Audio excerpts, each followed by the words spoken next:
दोस्तों, जो पार्टी महिला सुरक्षा के बड़े बड़े दावे करती है, बड़े बड़े मुद्दे जनता के सामने रख देती है कि इस मुद्दे को उस मुद्दे को ध्यान में रखते हुए वोट देना, आज वही पार्टी फिर से बलात्कार के आरोप का सामना कर रही है।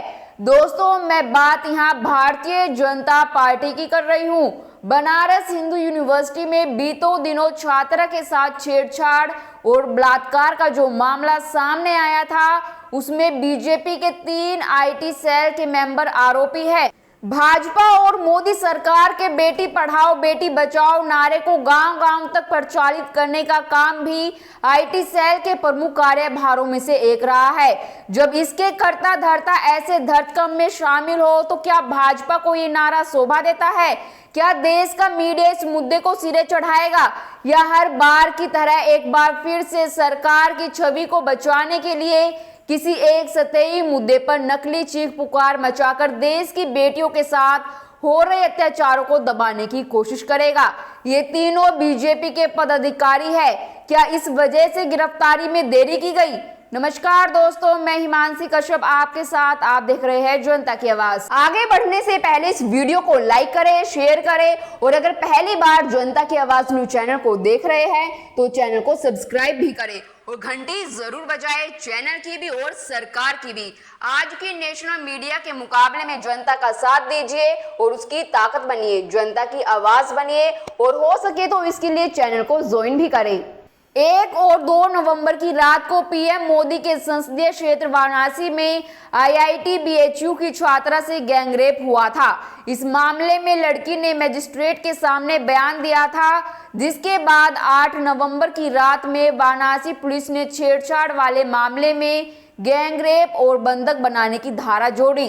घटना की अगली सुबह 2 नवंबर को बीएचयू के छात्रों में इस दरिंदगी की खबर आग की तरह फैल गई थी, जिसके बाद हजारों छात्र सड़क पर उतर आए थे और कैंपस में प्रदर्शन पर बैठ गए थे।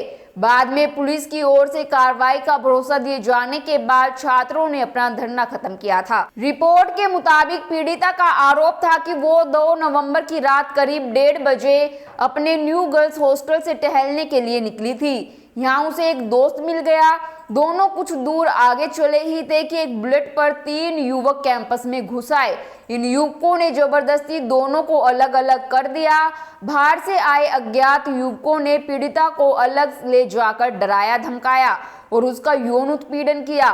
पीड़िता ने बताया कि आरोपियों ने उसका वीडियो बनाकर धमकाया कि अगर घटना के बारे में किसी को बताया तो क्लिप वायरल कर देंगे। उन्हें जबरन छात्रा का मोबाइल नंबर भी ले लिया। गैंगरेप के बाद तीनों आरोपियों ने गन पॉइंट पर छात्रा के कपड़े उतरवाकर इसके वीडियो भी बनाए थे। कहा यह भी जा रहा है कि घटना के बाद तीनों आरोपी मध्य प्रदेश विधानसभा चुनाव में कैंपेनिंग के लिए निकल गए थे। तीनों के वाराणसी आते ही पुलिस एक्टिव हुई और घटना के 60 दिन बाद उन्हें गिरफ्तार कर लिया गया। तीनों आरोपियों को पार्टी से निष्कासित कर दिया। हालांकि भाजपा ने यह खुलासा नहीं किया कि गैंगरेप के तीनों आरोपी पार्टी में किस विंग और किस पोस्ट पर काबिज थे। कोर्ट ने तीनों को 14 दिन की न्यायिक हिरासत में भेज दिया गया है। आरोपियों के नाम कुणाल पांडे, अभिषेक चौहान और सक्षम पटेल है और सभी वाराणसी के ही रहने वाले हैं। पुलिस ने उस बुलेट को भी बरामद कर लिया है जिसका इस वारदात में इस्तेमाल किया गया था।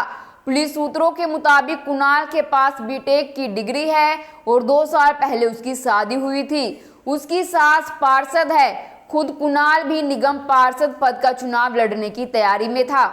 दूसरे आरोपी अभिषेक चौहान उर्फ आनंद के खिलाफ मारपीट का मुकदमा पहले से दर्ज है। उसके पिता साड़ी की छिपाई का काम करते हैं। तीसरा आरोपी सक्षम पटेल कोडिया अस्पताल में कंपाउंडर था। उसके परिवार के लोग फल की दुकान लगाते हैं। कहा जा रहा है कि सक्षम के कुछ राजनीतिक लोगों से अच्छे संबंध थे।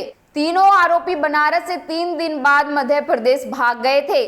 छात्रा की इज्जत लूटने वाले यही लोग बाद में मध्य प्रदेश की लाडली बहन स्कीम का प्रचार कर भाजपा के लिए चुनाव प्रचार में हिस्सा ले रहे थे। जबकि तथ्य यह है कि पीड़िता ने अपराध के 5वें दिन ही सीसीटीवी फुटेज में अपराधियों की पहचान कर ली थी। सोशल मीडिया पर इन आरोपियों की तस्वीरें उत्तर प्रदेश के मुख्यमंत्री योगी आदित्यनाथ, केंद्रीय मंत्री स्मृति ईरानी, भाजपा के राष्ट्रीय अध्यक्ष जेपी नड्डा सहित स्वयं पीएम नरेंद्र मोदी के साथ वायरल हो रही है। इसका मतलब ये है कि बीजेपी के दिग्गज नेता इन बलात्कारियों के साथ प्रचार कर रहे थे। दोस्तों, 2 महीने तक गुपचुप तरीके से पुलिसिया कार्रवाई धीमी गति से चलती रही और अचानक से 5 राज्यों के चुनाव और मंत्रिमंडल की ताजपोशी के बाद गुपचुप तरीके से गिरफ्तारी बताती है कि इन आरोपियों की करतूत के बारे में प्रशासन पहले से वाकिफ था, लेकिन राजनीतिक मजबूरी के चलते ऐसे मौके की तलाश में था जब सारा देश नववर्ष के स्वागत की तैयारियों में व्यस्त था। लोगों को मीडिया या अखबारों में देश और दुनिया भर में नए साल के जश्न की तस्वीरों से सरोबार तस्वीरों में ही रुचि रहती है। लेकिन अब 2 महीने बाद जब असली अपराधियों के नाम उजागर हो रहे हैं तो देश का अधिकांश मीडिया प्रभु वर्ग मामले को भरसक दबाने में लगा हुआ है। घटना के काफी दिन बाद सामूहिक दुष्कर्म की धारा जोड़ी गई, लेकिन सवाल उठता है कि इस घटना के दौरान सीसीटीवी में तो इनके चेहरे पहले दिन से स्पष्ट थे, फिर कार्रवाई करने में इतनी देरी क्यों हुई? विश्वविद्यालय परिसर के भीतर इस घटना को अंजाम देने की हिम्मत आखिर इन अपराधियों को कैसे हो गई? क्या सत्ता से मिल रहा संरक्षण इसकी वजह नहीं है? आपको क्या लगता है, क्या अब भी इन आरोपियों पर कार्रवाई होगी या बीजेपी का संरक्षण मिलेगा इनको? अपनी राय कमेंट कर जरूर बताएं और बाकी खबरों के लिए देखते रहिए जनता की आवाज।